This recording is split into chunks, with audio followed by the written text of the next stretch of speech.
Mga idol, good evening sa inyong lahat. Kaya pala may-ari ng bangka, si McDaniel. Ang pangalan ng bangka nito ay Jed. At ito yung makasama ko, Panday, ang Edgar. Ito yung ginawa namin. Kinasa namin kasi medyo mababa to, kaya gagamitin ko sa pangingisda, mga idol.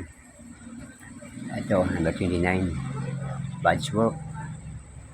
Ayan, yung forma ng unahan. Pero hindi pa marinis. Yan natin yan, sander, mga idol. Para guminis ng konti. Kasi medyo mababa ya, kaya ito. Ayan. Ayan na yung forma niya sa taas, mga idol. Ayan na. Hanggang sa ulihan yan. Yan. Ang taas, mga idol. Andito kami sa Angol. Ang ganda talaga ng view ng Boracay, mga idol. Ayan, sunset.